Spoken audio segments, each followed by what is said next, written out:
All right, everyone, it is 10 a.m. on the East Coast in the United States, and it is time for the second webinar with Willowy Moms founder and CEO, Michelle Rofe. For those of you who are watching one of these webinars for the first time, I would like to remind that this is not the first time we have a webinar with this company. We've had one or even two before, and you can see the recordings on the X-Culture web page. And so when we had the webinar the first time, the main focus was on introducing the company. So most of the questions were about the company itself, the history, the products, how it works, how the products are made, all those basic questions that you need to know, or answers to which you need to know in order to be able to provide a solution to the market expansion challenge. Today, it's going to be a little different, so there is no point in repeating some of the questions that have been answered before. The focus today will be on the specific questions that the students that you sent to us with respect to your reports. So we are about 2 weeks away from the finish of this round of the competition. And so as the students are working on the reports, they have very specific questions about very specific parts of the report. There are still a few general questions, but I will not be repeating the ones that had been answered in those earlier webinars. So without any further ado, I'm going to switch to Michelle Rofe and start with my questions. And so I'll start with a few general ones. For example, there was one question that came from Switzerland. And so the student, whose name is Berchin Umak, if I read it correctly, asks, did you think about selling products focused on the baby instead of the mom? No, it's completely different than selling for the mom. And the apparel for babies, especially babies, have a lot of regulation, security regulation, and that I don't want to go into it. It's a different category all around, all in all. Right. And I didn't think about, you're right, the regulations in some countries can be extremely stringent, so it may take a long time to get all the certificates. And yeah. Okay, another question is, would you consider selling your products or allowing your customers to personalize their products to their needs? And I assume that's more, I don't know, maybe the colors or maybe the sizes or things like that. Is that something that you can offer? No, no. Printing silk is expensive as it is. Any technique to print silk is not cheap at all, and customize will make it even a higher price. And now one of the biggest challenges is the price, the cost. So you cannot think about customizing the print. It will be too expensive. The cost will be too high. Yeah, makes perfect sense, yes. Another question, if you were to ship your products overseas, would the shipping still be free? A good question. No, we were looking into doing some exceptions when it's overseas, because we lower the price and it's not going to be sustainable, or I mean the markup is not sufficient to keep the free shipping. Yeah. For overseas. Makes sense, yeah. And then I assume that the actual price of the shipping overseas probably will depend on the actual shipping cost. Because if you ship to Canada, for example, it's probably going to be much cheaper than when it goes to Australia. Right. Makes perfect sense. Another question, and we have actually several of those questions, and we kind of had talked about them before, but just one more time, students keep asking, how do you currently advertise your products or promote your products? What kind of advertising or promotion methods do you use, or platforms do you use? Right, and that's a good question. And to be honest, there's a lot more than can be done, and because of time limits and me being very, very busy, we have a Facebook, but needs to be more active, and also Instagram that needs to be to all the social media. It's something that you need to feed all the time and be very active, but can be done much more than that. Yeah, and I assume this would be a good opportunity for the students as well, because marketing is one of the major sections. Absolutely. So this is your opportunity to kind of shine and provide good advice. Would it be wrong if I said that the main kind of requirement for the marketing strategy would be that it's inexpensive yet effective, right? You're not looking to advertise on, like during the Super Bowl, on TV. $4 million commercial on the Super Bowl, it's not going to work for us. Right. Yeah, so guerrilla tactic or any type of advertising, marketing, social media that it's not going to be very expensive. Yeah. So as a father myself of two, and the kids are still growing, but I know that when our kids were born, my wife was a member or kind of joined a number of discussion forums and mailing lists for moms. And so I'm not sure how easy it is to advertise through those lists, but those would be probably the prime categories where it's cheap to place an ad, and at the same time, it's exactly the group of people, exactly your customers. So, so students know of any of those internationally and know how to place an ad in one of those, or how to join them and maybe promote the product. That would be a good, useful thing. That's correct. Let me see what other. So there are a number of questions here about the financial information, all that stuff. We talked about it in the first webinar. So those of you who don't know the answers to those questions, anything related to financials from price to production cost, it's all been covered in earlier webinars. There is one question that is a little different, and it's also about the production, and it asks, what is the average delivery time for your product? But the question is not so much about the delivery as the shipping, but more from the time you decide to start making the product, in a sense, until it's actually made and you're ready to ship it. So I guess they primarily mean the production time of the product. Right, lead time for production. It's a good question. And because it's Italian printed silk, and takes them at least 6 weeks to have it ready and shipped, a minimum between 6 and 8 weeks. So if I have a new order of a yardage with the print, it will take 6 to 8 weeks, and then we are looking into manufacturing here that will take another 2-3 weeks. And so there is So it's a little bit. This is another challenge, another obstacle, because unless we move into another provider for the silk, maybe even the silk from China, but that distribution is here in LA or New York, and we can get the fabric in within 10 days and then manufacture in another maybe 15 days or 20 days. We are looking into 1 month of time for production. But if we are sticking with the Italian, we are looking into minimum of two months. And there is a related question. This one came from Nicole Celine, also based on the email address from Switzerland. The question here is, so the fabric is from Italy, but is the production also in Italy, or is it made in the United States? In the United States. The fabric is from Italy, but the production is here in the US. And then also another question, related one, would you consider moving the production to a different country if the labor price was cheaper? Right. If actually, if we're getting a big purchase order and the minimums, increase, then we can move production. But if the quantity is low, we cannot. Okay.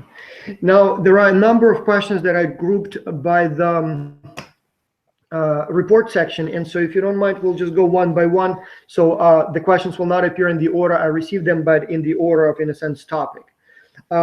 One general question that is asked all the time is the length of the report, and more from the perspective that we have this kind of trade-off.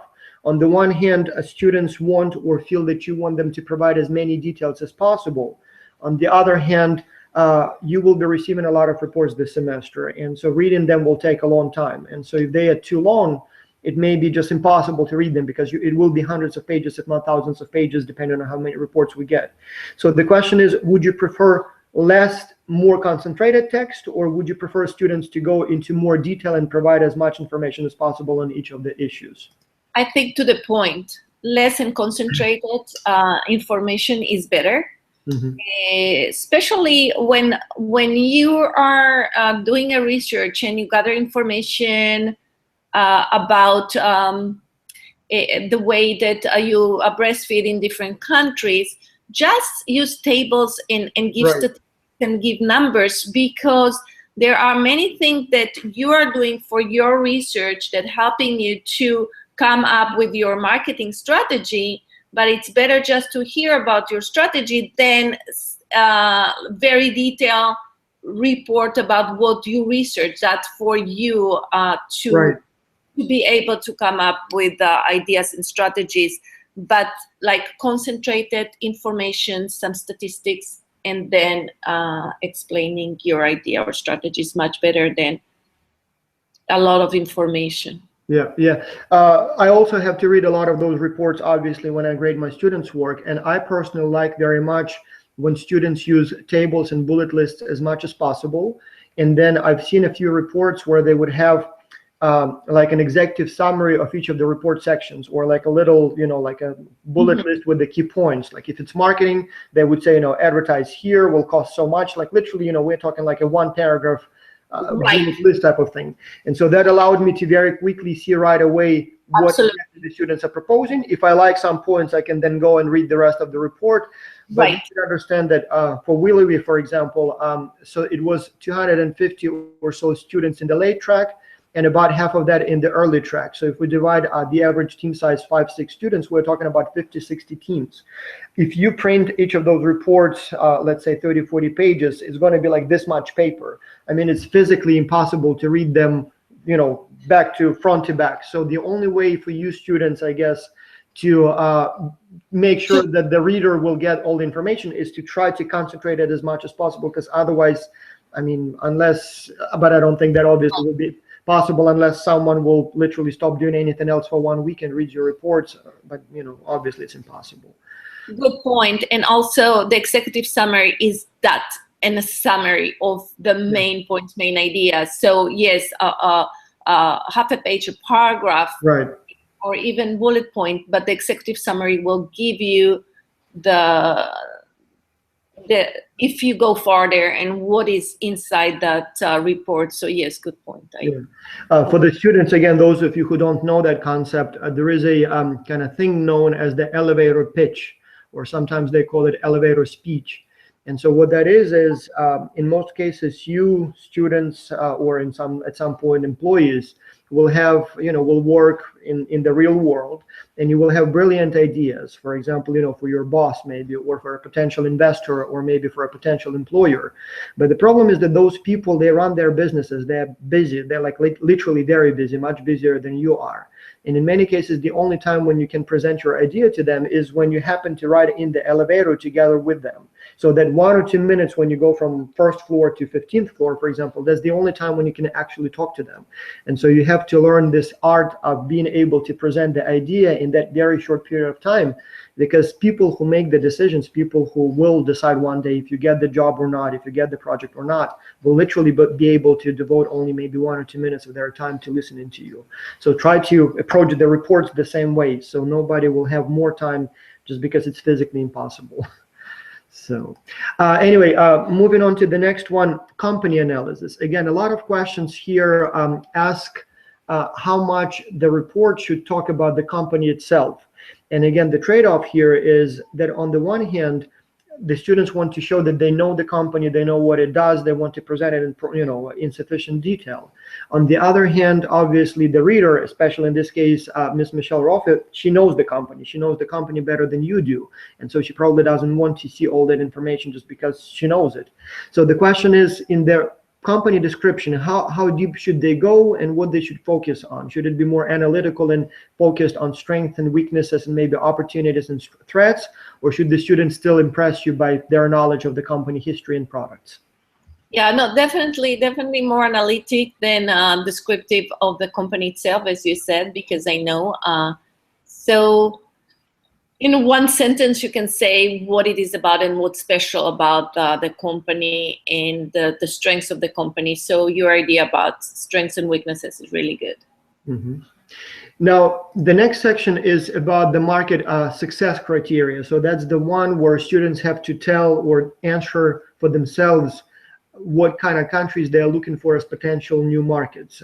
Like, for example, given that the product is not cheap, the market should be characterized by relatively high income level.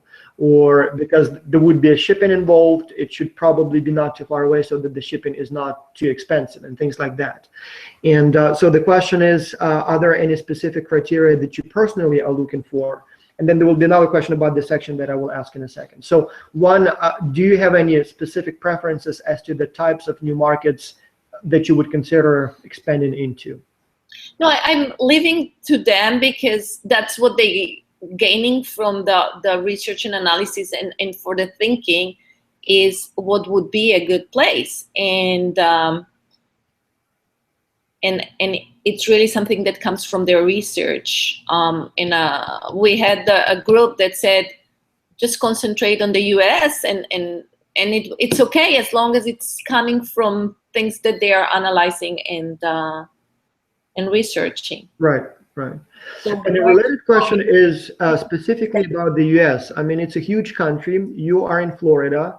And so we're talking about pretty much the entire continent here, the rest of the US. So the question is, are you currently selling primarily in southeastern United States or all around the country? And would you consider other states or other regions of the United States, like, for example, California, or, you know, distinct big markets that are kind of separated by the big plains? Would you consider that as an expansion opportunity, or you already operate there and that is not of interest to you anymore? Because it's only online, mm-hmm. and only on the in the US. We are targeting the whole country, mm-hmm. but it will be nice to get also information about maybe doing some marketing in a specific region, specific state, or even cities that they think will be reacting better than others. Yeah, can be yep. an. Yeah. Now, next section, we actually have a few questions from students, but there is one very interesting question from an instructor, and that's the market where students have to choose one market. I mean, a section where students have to choose one market and then analyze that market. And so this instructor kind of sent a lengthy email expressing his frustration with the way students approach this section. He says that it seems like in many cases, the students would literally go to the Wikipedia page of that country, let's say, for example, Germany, and almost copy and paste the entire article. So they would talk about the politics, and they would talk a little bit about the demographics, about anything and everything they can find on the country. And so the professor feels that it's unnecessary and irrelevant, and instead says that maybe students should select a few, very few, like literally maybe 1, 2, maybe 3, 4 at most, characteristics of the market that are specifically relevant to this particular product. Like, for example, it would be something that you must know in order to be able to be successful in that market, and drop everything else. There is no need to, for example, talk about the political structure of the country or maybe administrative regions, unless that has some serious implications for the sales of this particular product. So the question here is, would you like to see the market analyzed in more detail, or should it be focused only on the things that are specifically related to the breastfeeding covers and nothing else? What is your... No, absolutely related to and looking for opportunities or threats, because then they can take the strengths of the company and align them with the opportunities and threats. So things that are not opportunities or threats and not relevant, no. So yes, they can come up with, as you said, 3 or 4 things. How many, if the country is really open and right. women have the freedom to breastfeeding in the streets. We have some countries that they cannot walk on the streets. So why, I mean, there is, the product has a thread that is so big that you don't look for more information for that country. So, and of course we talked about the income level, because they are expensive. So a couple of points, and then look for opportunities and threats from the countries and align them with strengths and weaknesses. Right. Yeah, makes perfect sense. So a few words about the cultural environment relevant to breastfeeding in the public, maybe a few words about the regulations, maybe shipping, maybe some of that kind of stuff, but no need to dump everything related, like on the any trade agreement. Yeah. Things like that. Makes perfect sense. Now, another question, or the next section, is about the entry mode and distribution. And so some of the questions are related to, and apparently not a very wide range of options here. So on the one hand, a company can enter a different market in all kinds of different ways, all the way from opening its own stores, own subsidiaries, maybe having some sort of alliances and partnerships and franchising and all those options. At the same time, it appears for Willowy Mom, the obvious entry choice would be simply exporting, either finding a retailer who sells the product or finding a way to sell them online.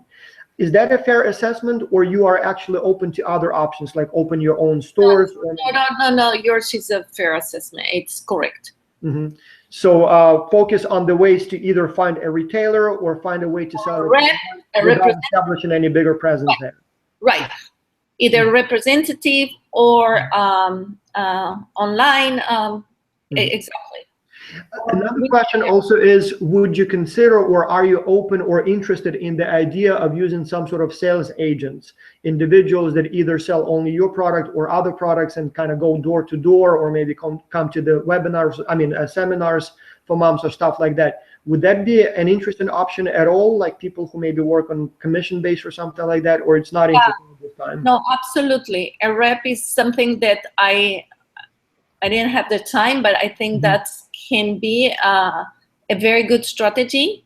And even students can come up with, okay, I want to be the rep. There are reps that are carrying some lines that will carry one more product, because it's not a line, it's just one product. Right. And that's limits to.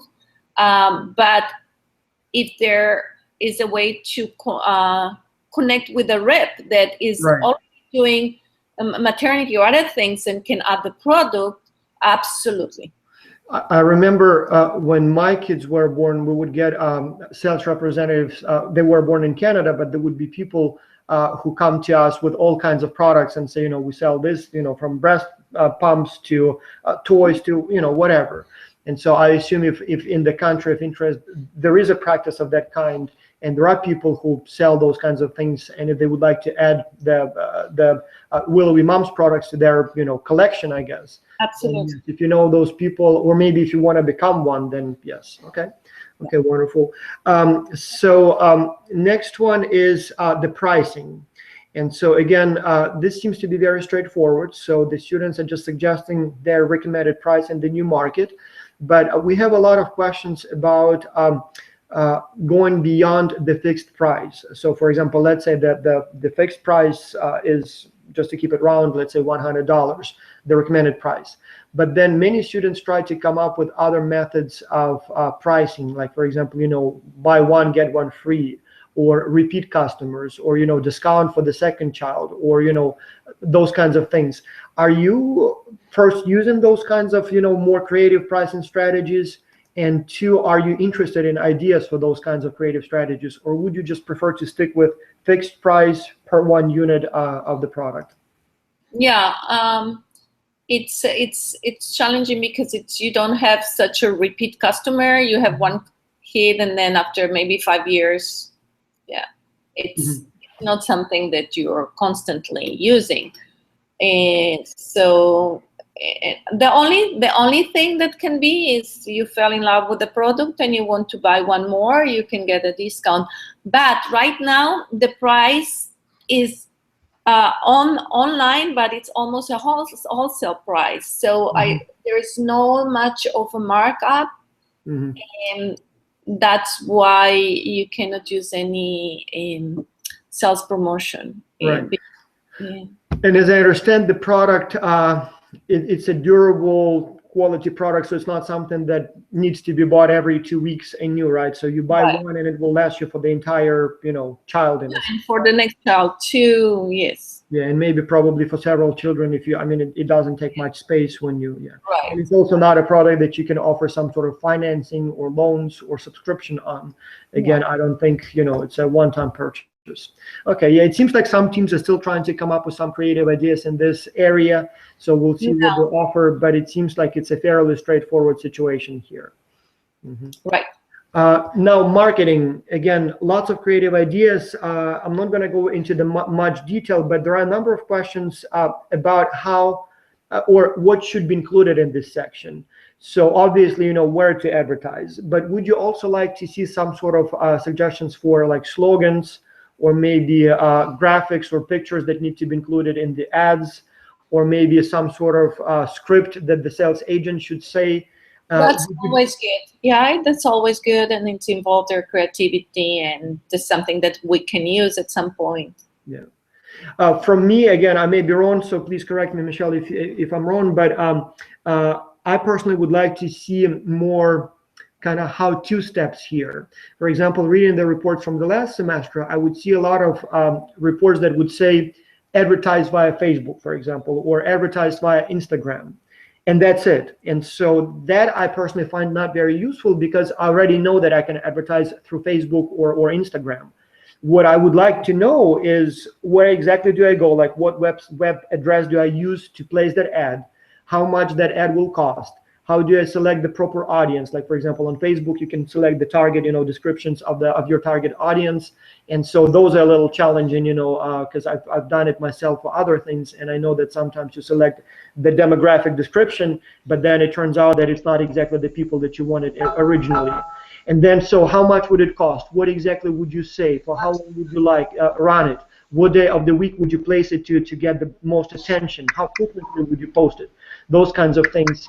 So that will make it much more practical, so that the customer, the client, can literally follow your steps, see the cost, and execute the strategy. Is Absolutely that fair right. assessment? Is that how it should be, or you are okay with more general suggestions? No, I okay with you, and it's true. Yeah. Absolutely. Yeah. Okay. Wonderful. I see someone, Maria, just joined us. Maria, did you want to ask a question, or you just joined? And you need to unmute yourself if you. Well, I was just wondering how much. Yeah. I was just wondering. Oops, the sound disappeared. How much you were planning on towards the budget? Can you repeat that question? I think we like your sound dropped for a few seconds out. Excuse me? Maria, can you please try to repeat the question, because I think we lost you for a few seconds and we heard only the beginning of the question and the last two words. Okay. I was just wondering how much you were planning on putting towards the marketing budget. We couldn't find anything on that. Okay. Yeah, it's a good question. As we said, we don't want to spend much on marketing, but I think with your team you can come up with a budget that because we cannot base it on percentage of sale, just a budget that proportionally it's okay for what we are selling, and work with that budget. If I may chime in here, my recommendation would be, or I think the best recommendation would be something that is completely free, doesn't cost anything other than some time, yet is effective. Like, for example, I can imagine that when we talked about earlier about all those, moms forums and mailing lists, in many cases you can join literally for free, and you can create a community, a following, where moms recommend moms, so it doesn't cost you anything. Like, it's not like you have to place an ad. And at the same time, the right people recommend it to the right people. So if you can come up with anything like that, that would be probably the optimal, the best solution, right? Other than spend $20,000 on. I'm not sure if that's what you wanted to hear, Maria, though. No, Maria, that's good, and YouTube advertise can be a very, very good idea. But we were thinking of spending for the YouTube bloggers, like mommy bloggers and stuff, but I don't know if that would be considered part of the budget, because you would be giving your item for someone to review to the public. No, I think it's a very good idea. I think it's good. So would that be Okay. Maria, do you know if those bloggers, do you have to pay them to review the product, or you just give them a free sample and then? No. You send them I sent to a couple of bloggers, but just needed to continue. But Maria, if you have ideas, and I can even send you a sample that you can work with, send them or for the. Okay, and that was another thing. Where are you located? But yes, absolutely good idea. All right. Okay, then let's move on to the next question. So then we have a question on funding. Was 954, so we were trying to work with the local store too. Located in Miami.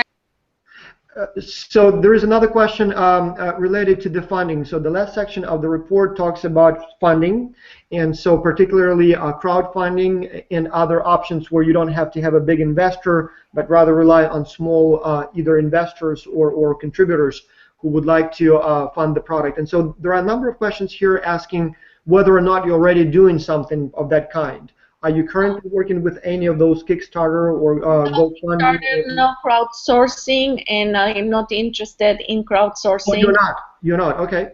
No. Okay. So it's just my investment, and going forward, depending on how the product reacts and sells, it will be my investment. So okay. For investors or for crowdsourcing, not at this point. Yeah, and then there are a number of questions. Unless we get a very good reaction for a big retailer, and a purchase order from a big retailer, I'm still thinking about the investment with the purchase order or with something like Solid, still will be my investment. Okay, and then there are a number of questions about the size of the investment you would need to grow. Do you have any number in mind now that you need in order to grow, or are you okay where you are now unless a big order comes along? Exactly what you said at the end. Okay, got it, okay. And then so we have a bunch of questions about the report formatting and stuff like that. I'm not sure if that should be directed to Michelle, so you have the instructions after the report, in terms of the page limit and the reference style and the font size and all that stuff. But still, any other recommendations as to how the report should look like in order to make it more appealing to you, Michelle? Any specific requests or comments here? I think I saw your guidelines for the report, but is it MLA format? Well, we asked them, yes. So we asked them that it's 15 to 35 double-spaced pages. We asked them to try to include as many diagrams and tables and bullet lists as possible. So instead of just plain text, try to organize it in a more readable format. If you assign in the sources, use either APA or MLE. So all of those are fine. As far as the citation style, they're very similar. And then obviously, if you make any recommendations based on some sources, like for example, if you conduct some sort of research on the competition, for example, try to provide sources so that we know it's not just something you made up, but we can go and verify, like for example, prices from competition or something like that. So those are the basic requirements. Yeah, you have everything in your guidelines. That's enough. Yeah, same thing with the title page, make sure that you put all the team members' names and the countries, all that information, so there is really nothing else here. I think I ran out of questions that have been sent to us, so we are pretty much done here. Maria, did you plan to ask anything else, or you are good too? Well, I was wondering about the location, because since I think it is located in Florida as well, and like we're at Florida Gulf Coast, and so we kind of know the area, but we just want to make sure we just didn't get it from the phone number, because I don't think there was an address. Oh yeah, no, you're right.